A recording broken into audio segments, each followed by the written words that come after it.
This is the More to Life Than Money podcast. Real people, real stories, real conversations about wealth and abundance with your host, J.W. Rayhans.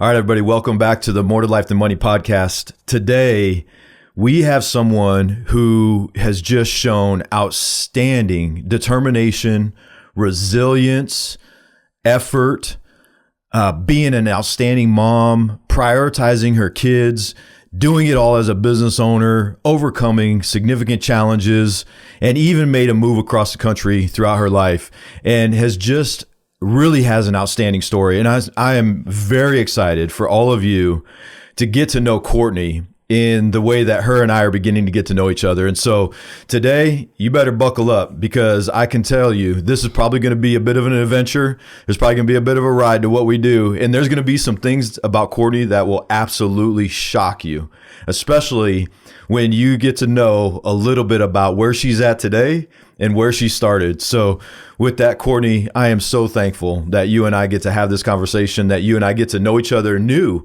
We've been introduced. We find out that we know some of the same people, but this conversation is about as fresh as it gets. And so I'm really looking forward to the opportunity for us to get to know each other. So thank you for being here.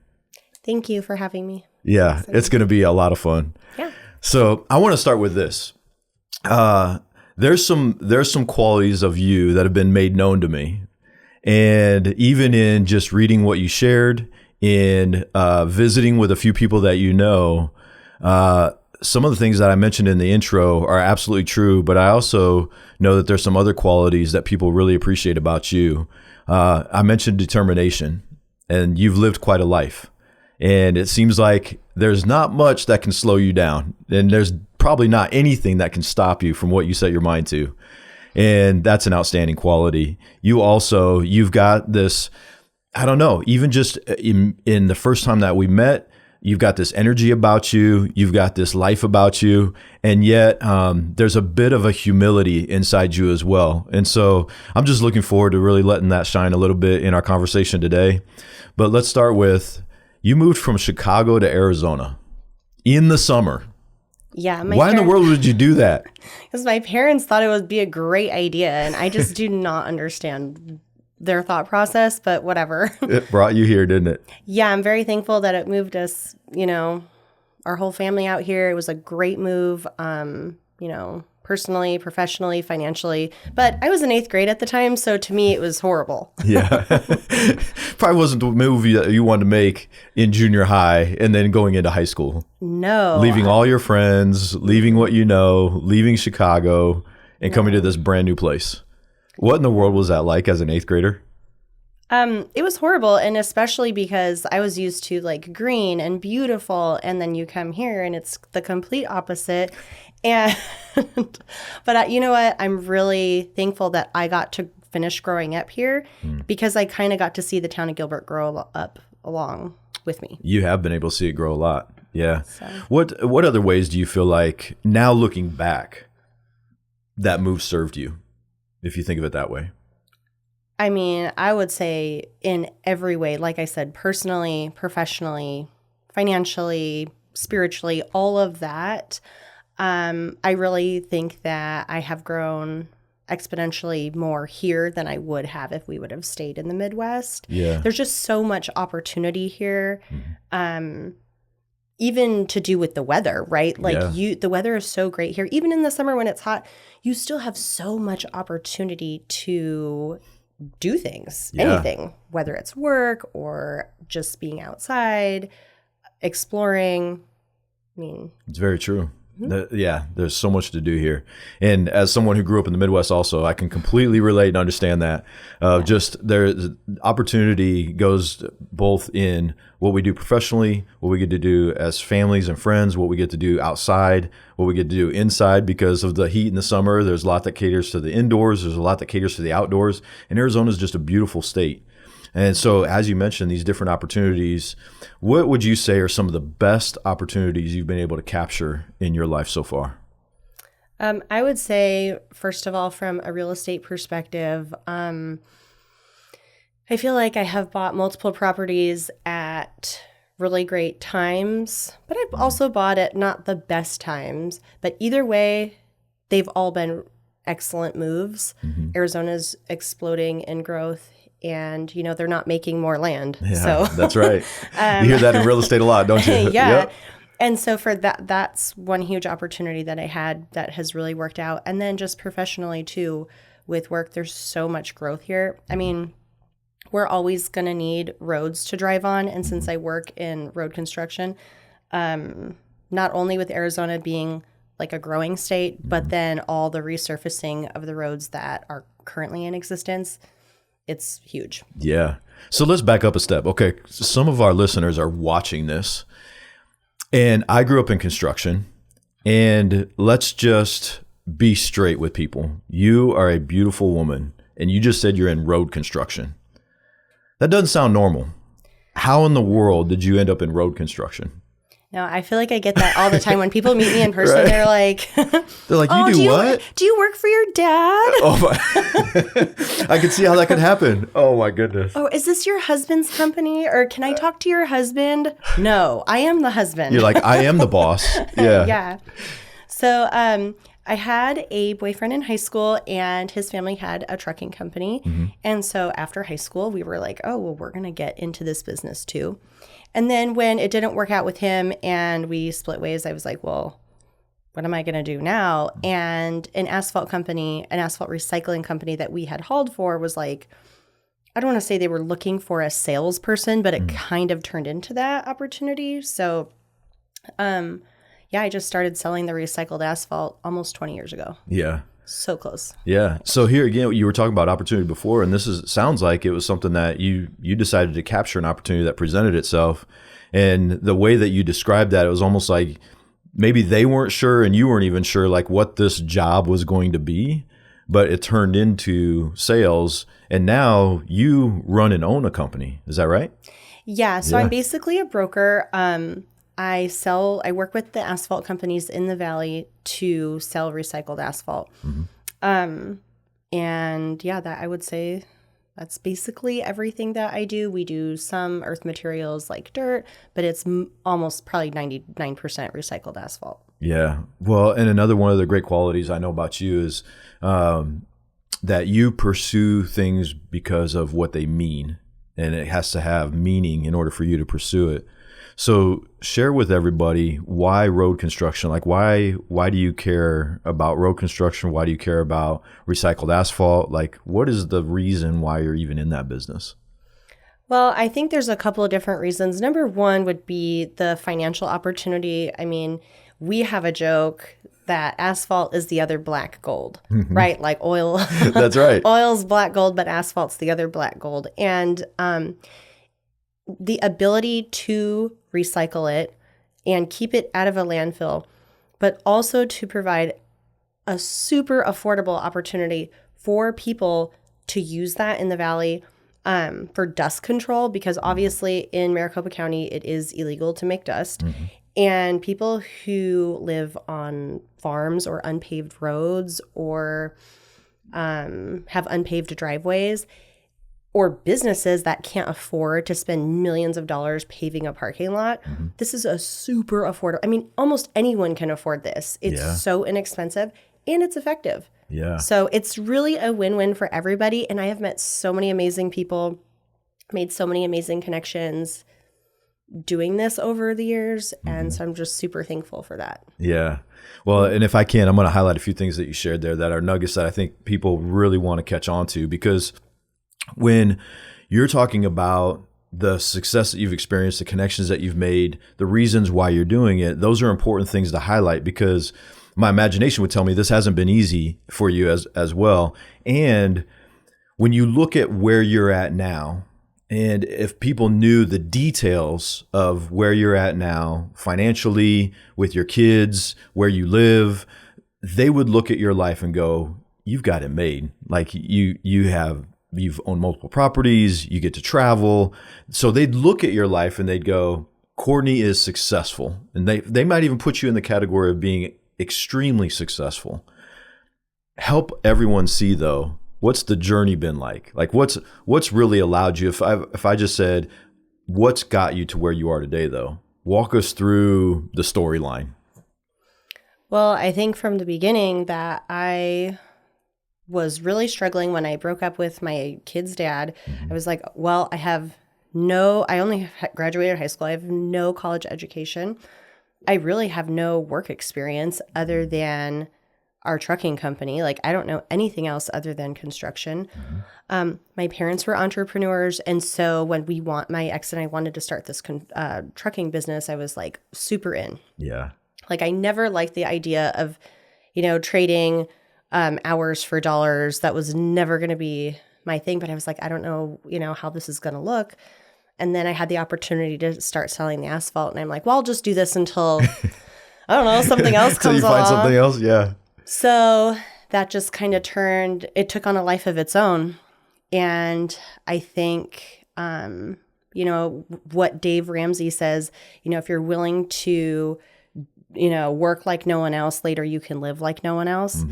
And that's such a true statement, because the amount of hours I had to put in initially, I mean, I had my own house, but I was sleeping in my truck because we were working so many hours. Yeah. I would go and take a 2-hour nap in a hotel. And I was 25 years old making a very large 6 figures, and I didn't even have time to spend it. Wow. Because I was working all the time. And all my friends just could not understand that. They were just like, nope, 8 to 5, that's what I want to do, 9 to 5, whatever.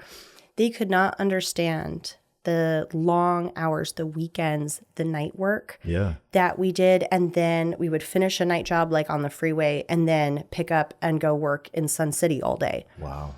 And then go back to the freeway that night. And I would be taking a nap and just, in my truck and just going back to work. And I think even to this day, it's been almost 20 years. And I think my friends are finally just kind of catching up to this idea, Kourtney's working, whatever. But you really have to be willing to try new things if you want to live like no one else. Yeah. And I think that was huge. Yeah. By the way, I hope all of you rewind this about 45 seconds and re-listen to what you just shared, because there's some clues in there that you just shared that make the life you get to live now make you different and unique than, say, the majority of people. And I think, especially right now, whether it's because of social media, we want to give social media the blame for lots of different things, whether it's that, whether it's movies, whether it's just what we see, whether it's what's put in front of us, people get this picture that they can have this big, beautiful, gorgeous life, and that is just going to be given to them, or it just shows up. Or how many people in their, teens or 20s think that that's just going to be the first thing that happens. But you shared with us something that's extremely important. At 25 years old, your friends even questioning, what are you doing? All you're doing is working. What's the point? Are you even enjoying your life? I mean, they were probably questioning hey, let's just go out and have fun. And you're like, I got to be to work in the morning. They're like, wait, you're at work right now. And you're going, yes, I know. Oh, yeah. And so really seeing, you must have had some sort of vision for a future that you wanted, even in that moment, or it was the example that your parents gave of entrepreneurs of this is just how we do life. But I want to acknowledge that. But then there's another part of that where you mentioned things like not wanting to exchange hours for dollars and being able to live a certain way now so that you can live a certain way later. And these are beliefs that are coming out in your voice that are clues to what's allowed you to live the life that you get to live today. Because if we catch back to what you said, there was a breakup there where then you essentially forced to figure it out on your own, be independent, go, okay, we have 3 kids. I still have to raise these kids. I have to make a living. I got to find a job, and I have a high school education. I want to highlight that, Kourtney, because there'd be a lot of people that probably give up in that moment. There'd probably be a lot of people that would go, you know what? I've had enough. I'm just going to find a different way. And that's not what you chose. You chose to rise up. You chose to get stronger. You chose to work hard. What drives you? What gives you that internal drive, whether it was then or now? Well, I really wanted to be able to give my kids the life, that I had growing up, and more than that too. Yeah. And I wanted to be present for that. So even though I was working all these crazy hours, it really allowed me some flexibility to be able to like go to my daughter's school and like take them on a field trip, or, you know, be the, you know, class mom, not the class mom, but be present for the little parties and stuff that they had. Where a lot of my friends, they all couldn't do that because they were working in an office that were like, you're not leaving to go to your kid's school for a party. You know, but being self-employed, that really allowed me to do that. And just trusting God that this was all going, that he had this all figured out. And I was just, you know, going to keep putting one foot in front of the other and seeing what was revealed in front of me, basically. So even though you were working hard and working a lot, you were still making time for your kids. Here's how I want to ask that. Why? So you're working hard, you have to make a living, but you also want to make sure that you're present for your children. So why is that? Well, because I wanted them to, I mean, I brought them into the world. I wanted to make sure that they were going to be good, productive members of society, that they were going to have a good life, that they were going to be the best people that they could be. And that was really, really important to me. It shows up in multiple things that you're sharing. Tell us a little bit about your childhood, because you mentioned even like you wanted your kids to have just as good a childhood as you, if not better. So what was your childhood like? My parents were super hard workers. My mom got into like the nutrition industry, and my dad ended up retiring when he was like early 40s. And I grew up riding horses all the time and going to horse shows and playing softball and just being really, really involved in activities. And I wanted that for my kids on whatever that looked like for them. It didn't have to be horses or softball. I just wanted them to be passionate about something. And as they got older and social media became more prevalent, and just devices, right? Like tablets and things like that. I really wanted to make sure that that was not going to be their identity, that they were going to be passionate about anything else besides a screen. Share with us. So you got to be involved in a lot of different activities. How did that help shape you as a person? I think it was really, really important. All the personal development and things of that nature that my mom did growing up. I mean, there's so many takeaways that I had from basically having her and a couple of other of her, I guess, coworkers, which wasn't a coworker, like co-business owners, I guess, that were friends of hers, be really good influences on me that have helped me so much. Like, you know, if I would fail at a job, I just remember so many things that I learned as a kid, like try again. And I think that developed some grit is probably a good word for that. That is a good word for that. To not give up. And I think that was huge. So there's a couple of things there. One is it just allowed you to be involved in a lot of different things, not give up, to keep trying. But you also mentioned the influence of other great people around, and you mentioned personal development. So was that just a part of your parents' lifestyle, was personal development and surrounding yourself with good people? Or am I reading into that? No, for sure. That was it. And like whenever Robert Kiyosaki came out with the book Rich Dad, Poor Dad, my parents were like, all of you kids, this is the book that you're reading. Forget the Saddle Club or whatever horse books I was reading in like 6th grade. They're like, this is the book you guys are reading. And we're like, what? We don't want to read that, you know? But, you know, and not that I totally agree with all of his views in that book or in general. Understood. But as a kid reading that, I'm like, no, this is definitely the life. This is what I want to do. I want to be financially successful. So I'm not tied to a desk and a cubicle my entire life. I want to be outside. I want to go experience things. I want to go on vacations. I want to do all these things, right? And in order to do that, you have to have money. That's right. So parents, take note. It's okay to force your kids to read certain things. It's okay to nudge them in a way that's going to benefit them long term, even if they protest against it. It's okay to do that. And thank you for sharing that part of the story of like just the reality of being, 6th or 7th or 8th grade. All of them are going 6, 7 right now that are listening. Right. Yeah, Oh because my I just said God. 6th I and know, 7th 6, grade. 7. So yeah, I know. We're both parents, So so we know bad. what that's like.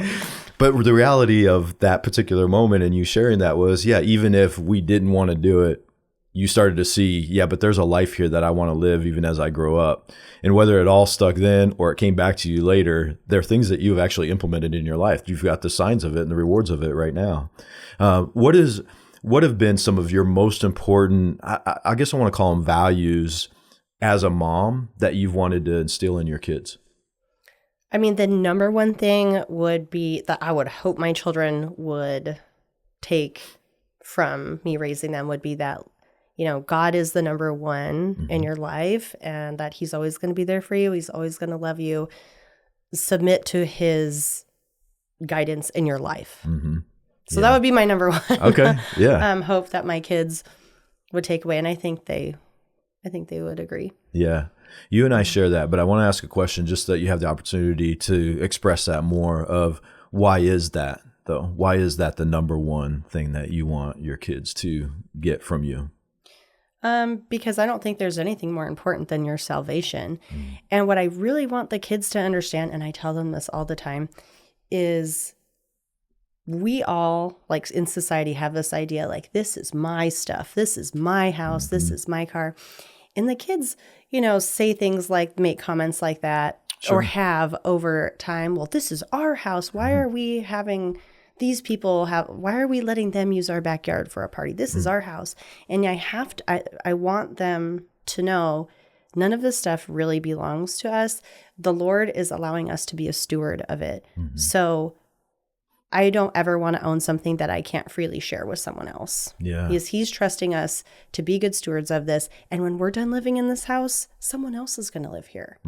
This is all just temporary. So I think that is what I would want for them. What a valuable lesson for them to see and for you to have the opportunity to express, because there's like these normal comments that kids make, this is ours, or I want this, or this, we work for this. And you're really helping them understand it's really to share. It's really been provided to us. Therefore, we have the opportunity to share it with others. And someone else is going to get to use it after we're done using it or not using it anymore. And really helping them understand that this is still coming from somewhere else. This is still coming from God, even though, yes, we've worked for it. Yes, we probably made some sacrifices or made certain decisions, but it's still being provided by God. And then we have the opportunity to share it with others. What would you say are some other lessons you really hope your kids pick up on from you? Because I also, and this is something that's shared a lot, so I can't give an original source for it, but something that's shared a lot is that your kids there's more that will be caught than taught. And so what are some other things you hope they catch from you in the way that you go about living life? Or sometimes our kids can learn from our mistakes too. So what are just some other things that you hope that they've picked up along the way? Probably one of the number one things would be, something that someone told me in the early days, right when I was first like newly single and trying to figure out the asphalt thing. One of the guys at the asphalt companies that I was working with, and again, this is like probably 6 months into this, and I was feeling sorry for myself on this particular day. I was like, this is never going to work. I don't know what I'm doing. No one is ever going to buy this recycled asphalt from me. And he said something to me in that low moment that really just changed my life. And he kind of yelled at me and he was like, Kourtney, ain't no one going to help you. Get out there and do it yourself. And I'm like, that really changed my life. Like, ain't no one going to help you. And it's so true. Yeah. You have to go out there and make it happen. It's not going to fall in your lap. It's all about you being willing to put in the work that it takes to get what you want. Yeah. Can I acknowledge you for that, of even just sharing that particular moment? Because I can assure you there's someone listening to our conversation right now that is in one of those moments. And they're probably listening to this going, you know what? I needed to hear that. I needed to hear that here's someone who has done very, very well. And she's had a moment like that too. She had this moment where she was like, what is going on? This is not going to work. What am I doing? And you had somebody wake you up. And so now this might get to be a wake up for someone else to go, no, I can do this. Like I can work for it. I can make it happen. And they're going to rise up too. So thank you for that. And you've probably had to do that multiple times would be my guess is there might be some other times where you were like, okay, what's next? What are we going through? How are we going to get through what we're going through? What would you say are some of your proudest moments though? I think being able to own multiple homes, to be hopefully a legacy builder for my kids, hopefully to be a good example. So I would say, yes, being able to own multiple homes, having opportunity to do like ministry things and work at the same time. I feel like I take very much pride in that. And then I am really proud of my kids. Yeah. Yeah. I want to ask you about them here in a moment. Something you mentioned to me earlier that I want to highlight for everybody is the importance of choosing who you listen to. Tell me a little bit about that. Tell all of us a little bit about that. Why is that so important of choosing who you listen to and who you don't? And why has that been important in your life? I think that will make you or break you. You have to be extremely selective on what information you share and who you share it with, because not everyone is on your side. Even your friends that you think might be your friends, I think many people, when they see other people be successful, they get super jealous and negative. And if you say like, hey, I saw this house over there for sale, like I'm really interested in it, it looks great. And then immediately people who are insecure and negative, even if they're one of your friends, can talk you out of it if you let them. It's so true. Yeah. And I think just being very, very wise and conscious about what you share and who you share it with is huge. Because I have personally let one of my friends, and I'm taking full responsibility for that, I let one of my friends who was super jealous talk me out of a huge deal and a huge real estate deal. And I think about it every day. Do you? Yeah. Yeah. What do you feel like you learned from that? Keep your mouth shut. Keep your mouth shut and only share. To me, when you're sharing intimate details with a friend, that friend has to earn that trust. Yeah. And how is trust earned? It's being faithful over a long period of time, right? Yeah. Yeah. So those are the friends that get that access. You know, what is the saying?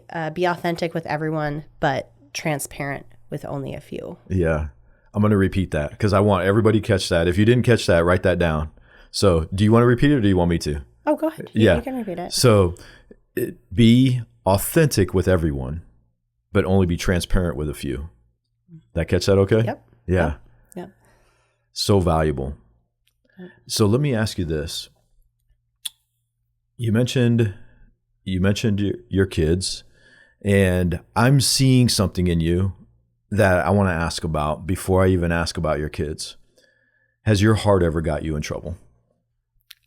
I would say one time. Okay. Tell us a little bit about that. And it would just be, when my kid's dad and I like separated, I was like, no, it's really important for me to be single. I don't want to invite anyone else into my kid's life right now. And, you know, I had like a boyfriend along the way and that didn't work out. But I really decided, you know, like I just want to be single. And I think that was the wisest choice because I really don't have time. Like I'm always either working or at baseball. Yeah. So I don't have time for that either. But I think that you have to be very careful when you're getting emotionally involved with someone because, yeah, it could definitely get you in trouble, I would not recommend it to a friend. So it just, I wouldn't say it got me in huge trouble, but maybe for like a year, I was pretty sad. Yeah. No, thanks for being open with us. Your openness, I know, is going to inspire other people. I want to give you a chance to brag about your kids. I know how much being a mom is important to you and how much of a priority it is to you. If your kids were in the room with us and I gave you the opportunity to brag about them a little bit, go ahead and share. What would you share about your kids that you love about them? Well, I would say from a young age, like my daughter, she's 19. She's a medical assistant. She's hopefully going to school to be a nurse. That's, I think, her goal. And even from a young age, she was so assertive. And like she would be like 8 years old and we would be shopping or at a restaurant and she'd be like, oh, Mom, I'll go ask where this is. I'll go ask for that. Or I'll go like. When I was her age, I was so shy. Yeah. I was like, oh, you would not catch me dead going to ask for something at a store. And she was like, oh, I got it. Like she has no problem with that, which is so great. And I really admire that in her. Because I feel like as an adult, like, I don't know a stranger. Like, I'm very friendly. I love meeting people. I have a million friends, and I'm so thankful for that. But my daughter is just, she is so outgoing as well. And I'm just really proud of her. She worked so hard in high school. She went to EVIT to get her medical assistant. And right after school, she was able to work at a doctor's office. Good for her. She's great. And then my son, Brady, he's 17. And he is also going to EVIT right now, too, for a diesel mechanic. And he is so handy and so kind to everyone that he meets. He's very, very friendly.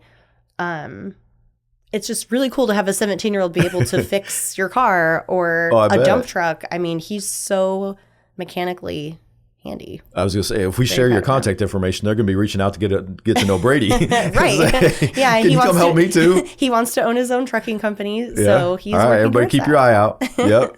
Yeah. So he's great. I'm really proud of everything. His drive to own his own company is just, it's been his goal since he could walk. Is it? And you know what? I do have to give credit to their dad because he has been an excellent father to them. He's given them tons of opportunities. He's taken them to do all the fun things like outdoor things like camping, going like off-roading. And to me, camping is a hotel. So I was never going to take my kids camping. So I have to give him major props for that. He got them super into motocross and they're very passionate about those things. Yeah. And then Joshua is 13 and he is my baseball player. Everything is about baseball and I'm very proud of him. Yeah. Where he's going. So 13, is he in high school yet or not yet? No, he's in 8th grade. Yeah. Yeah. And so he has big dreams to play in the major leagues and I think he's going to get there. Yeah. Outstanding. That's exciting. Thanks for sharing a little bit about your kids. And part of the reason why I asked you to do that is because one thing that as parents can be extremely powerful is when we let our kids know what we see in them, especially when we see certain strengths or certain qualities or certain things that they latch onto, because then they know how to allow those things to thrive in their life. And so by you sharing that, my hope is other people, and any of you that are listening that are parents, maybe you'll take an opportunity to do the same thing, is share some of that with your kids now, even if they're young or even if they're still figuring things out, because then they can start to maximize those. They can start to put more time and attention and effort into those things because they know you see something in them.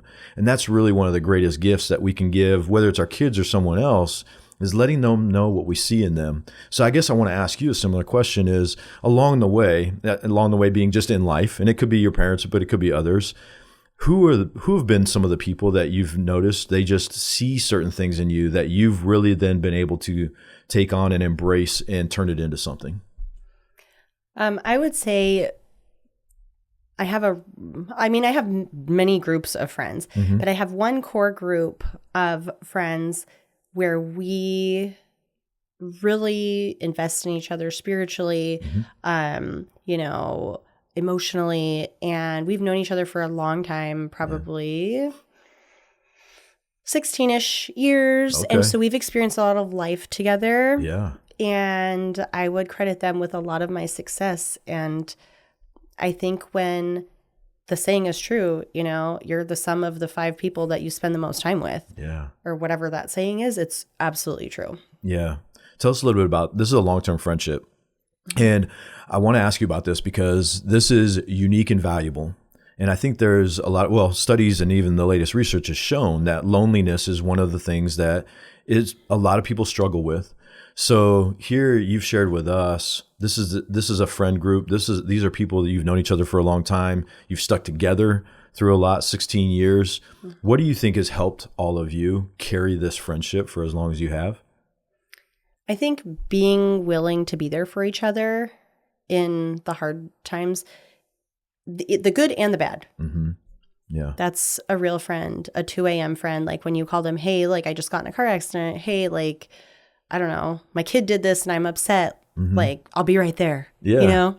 Yeah. The way you said that is really cool. A 2 a.m. friend. It's the friend you can call at any moment for anything.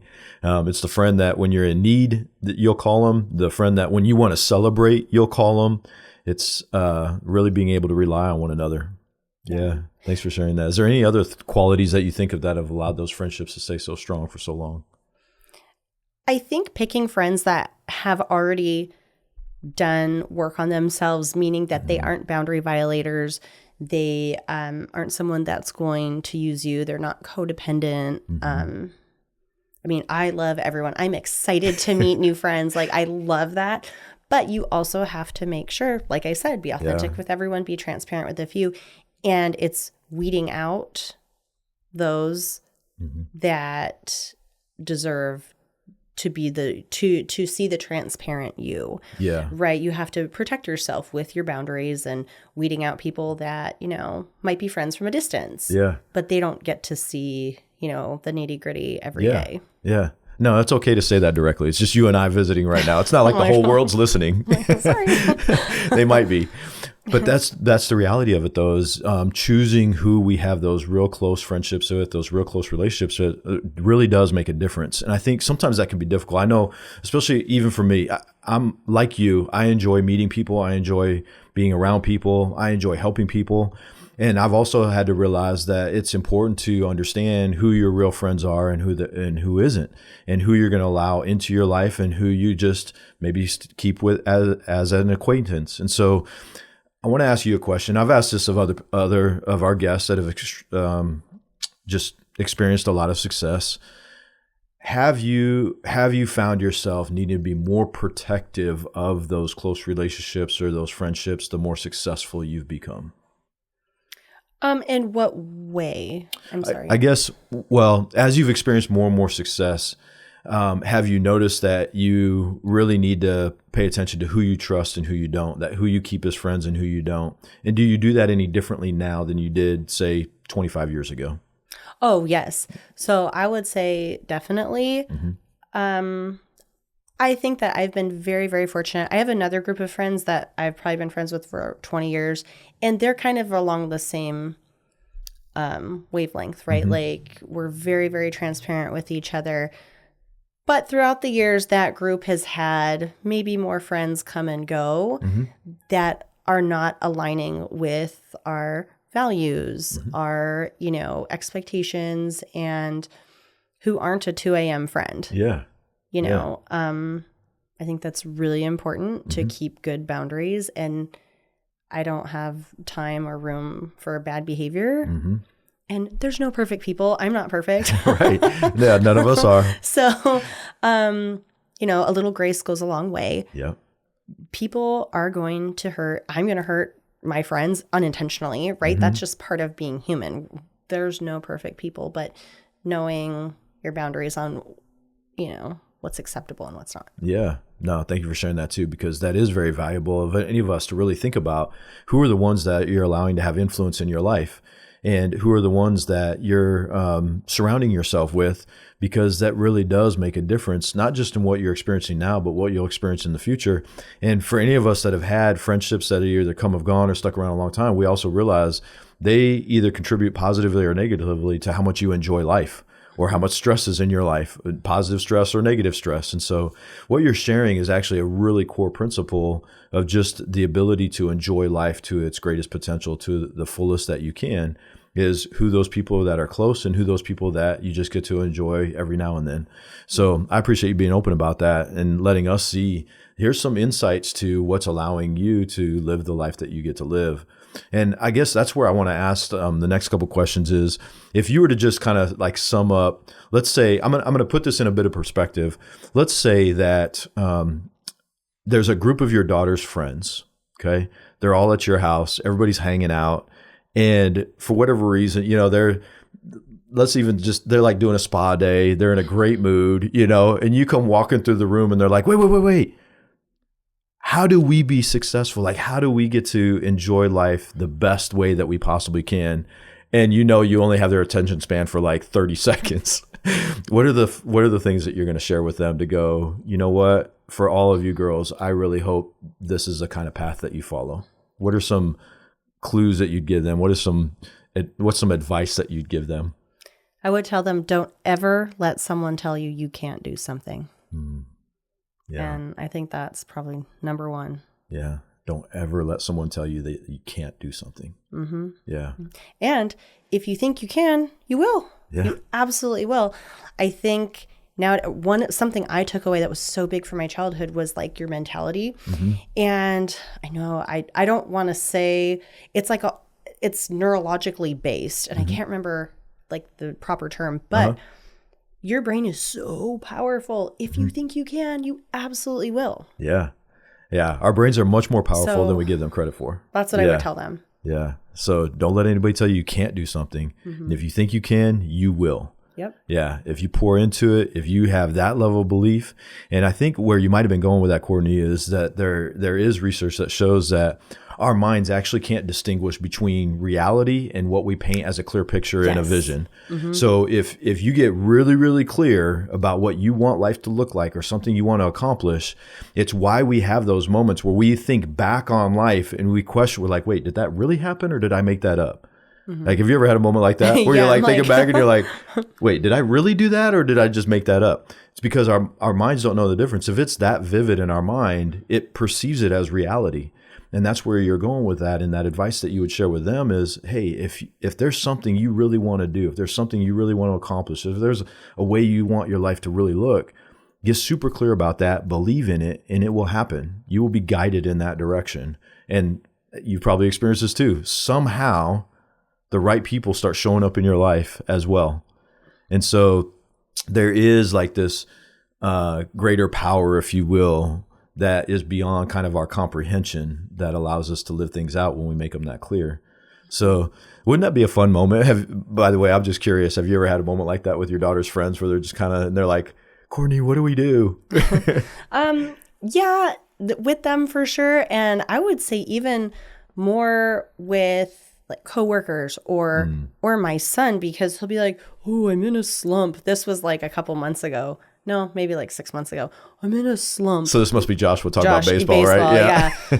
Oh, I'm in a slump. And I'm just like, you're right. With that attitude, you absolutely are. And your brain, you're never going to hit the ball if you're like, oh, I'm in a slump. Like Eeyore, you know, you're already telling, your brain is shutting down your muscle memory at this time. When you step up to the plate, your brain's already given up because you already told it you were in a slump. Yeah. If you think you can, you will. If you think you're going to hit the ball, you will. It's like the little engine that could. You know, when the little engine is trying to hike up that mountain, pulling the whatever, the toys or whatever, and it's like, I think I can. And then she gets closer to the top and she's like, I know I can. And she makes it. Yeah. And I was trying to tell my son that story, and he was just like, oh. So it was like an aha moment for him, right? Yeah. And I'm like, so you get up to the plate, and I'm going to hit. Yep, I'm going to hit. I'm going to hit. Smack. And then, yeah, that's right. There you go. Yeah. And even there you share the I thinks changed into I knows. And when you know you can do something, you'll find a way to do it. And so share the latest. He just had a tournament this weekend based on when we're recording this. And what did he hit? He hit out 3. So he's super excited. That's right. I had to get that in there somehow. Yeah, he's super excited. But it's like, it's all in your mentality. Your brain is so powerful. Yeah, it really is. You know, it really is. God gives the talent. You have to give the effort. There you go. Look there's another one. Write it down. Say that one more time. God gives the talent. You have to give the effort. That's right. God gives the talent. You have to give the effort. See, if you're listening and while you're listening to this, make sure you go back, write these things down, because as we write things down, it allows us to capture that. And so there's a few questions that I ask every one of our guests, Kourtney. And so this is just where you get to answer it as freely as you want. Okay. But if I start with this, if I said, what's important about money to you? What would you say? What's important about money to you? Where are you at in life now? Well, you can't take it with you. And I think that is huge. You know, we work so hard all of our lives to hoard money, or everything is about money, and you need money to live, but you can't take it with you. Nope. So I think planning for your future, planning to leave a legacy, but also remember you can't take it with you. Yeah. I had so many friends be like, why are you building that big batting cage in your backyard? You only have one son that plays baseball, blah, blah, blah. And he's going to grow up in 5 years and whatever, go to college. I don't care. I can't take it with me. What am I going to do? Like haul a backpack full of money when I die and go to heaven and be like, oh, I'm so glad I didn't build that batting cage. Yeah, right? Like you're not going to show that backpack at the gates of heaven and go, okay, God, look what I did. Can I bring this in? Because I saved money on not building a cage. Like that's ridiculous. Yeah. So, yeah. Yeah. The way you describe things is so much fun. I don't know if you catch yourself doing that, but the way you describe certain things are just so much fun. When you think about these different opportunities, you've used the word legacy a couple different times. So I want you to have the opportunity to share what legacy means to you, because that is actually one thing that can mean a lot of different things to different people. So maybe just share with us, what do you think of when you use that word legacy and what you're building? Just, I think financially, for my kids, having a legacy to where I'll be able to leave them something, and hopefully not just something that they're going to cash in on, meaning a small real estate portfolio for each one of them that hopefully they can grow up and end up managing and maybe pass to their kids or sell it and invest in something else. So that's part of the legacy. And even more important than that would be their character. Yeah. I think there's nothing more important than their relationship with God and them just being a great, outgoing, loving person. Because there's so many people in this world. It's so sad. Like you touched on loneliness and people who feel unloved. Yeah. You know, go out there and spread it around. There you go. That's right. Yeah. Thanks for even mentioning just their character being an aspect of that legacy of what you want them to carry on from you. So I'm going to ask this question is, if you were to define wealth and abundance for other people, because those are also two words that can mean a lot of different things to different people. But for you, like if it was just you and I chatting and no one else was listening and you just be open about what wealth and abundance, like how would you define wealth and abundance? What are those things? I mean, for me, it would probably be wealth would be money, right? But on the other hand, it really would be considered health, I think, too, Yeah, right? absolutely. And that sounds silly because it rhymes, but I mean, if you don't have your health, you really don't have anything. It's very and true. That's something that we haven't really touched on at all, but I think that's so important. I think wealth is health, wealth is money, and most importantly, wealth is freedom. Yeah. Yeah. And I want to be able to be like, at this point in my life, be like, okay, I have these jobs organized. Do it. And if my friend calls like, hey, can you come to Portland this weekend? Let me check. Yeah. Hang on. I'll be on a plane in 5 minutes. Yeah. And to me, that's wealth as well. Being able, the freedom to just go and travel and not be in this rat race, you know? Yeah. Yeah. Thanks for sharing that, because expanding our thought, our view of what wealth really is extremely helpful to see that, yes, it does go beyond money. You kind of started there, but then you're like, yeah, but health is an aspect of wealth. The freedom to do these things, the freedom to be there for a friend when they call, like that's an aspect of wealth. That's where we start to view wealth in a much bigger way than maybe a singular focus. What about the word abundance? How would you define abundance? I think abundance for me is just sharing what I have with other people, which, you know, I'm like nothing special or anything crazy, but like I said earlier, I don't ever want to have something that I can't freely share with someone else. That's ridiculous. Like that's so selfish. And it's not even our stuff. Like I said earlier, Right. I know this is getting repetitive, No. but I really want to share whatever God has blessed me with. I want to be a blessing to someone else. And whether they know that or not, whether that means, I don't know, paying something for someone that they don't know, they don't need to know. Yeah. That's God in my perspective. So abundance to me is just having enough to share with others. Yeah. There's such a genuineness in what you just shared right there. And I want to thank you. Thank you so much for this conversation. Thanks for just allowing everyone to get to know you a little bit. Thank you for your kind heart. Thank you for the way that you share what legacy means to you, what it's like being a mom, sharing with us some of the things that you do as a mom and what you see in your kids and how that equips them and empowers them. Thanks for sharing part of your story with us. And here's where I'm just going to encourage any of you that are listening. If you relate to Kourtney's story, if you want to share Kourtney's story with anyone because you think it'll inspire them, you'll think it'll have an impact in their life, please do that. Like, let's allow Kourtney's story to impact and have a positive influence in as many people's lives as possible. And Kourtney, that's what I hope the gift ends up being to you for spending the time, investing the time and effort for you and I to have this conversation, is I hope that it's going to spread to someone who absolutely needs a piece of your advice, a piece of your story, a piece of your influence right here today, whether you ever get to see it or hear it or be told about it. That's what I hope the gift is that comes for you out of our time that we get to spend together. So, spend time to re-listen to what you heard today, reflect on it, and then allow it to ripple into other people's lives. Thank you so much for being here. Thank you. Yeah. Thanks for having me. You're welcome. It's been really fun. You're welcome. And for all of you listening, come back and listen to more inspiring stories. Come back and listen to the More to Life Than Money podcast over and over and over. We look forward to you being with us. We look forward to you listening in. Most importantly, make sure you apply the things that you hear and that you learn, and that way you can enjoy life to its fullest as well. And as we say often, be bold, stay strong, enjoy. Thank you for listening to the More to Life Than Money podcast with your host, J.W. Rayhans, financial advisor, jw@rayhansfinancial.com.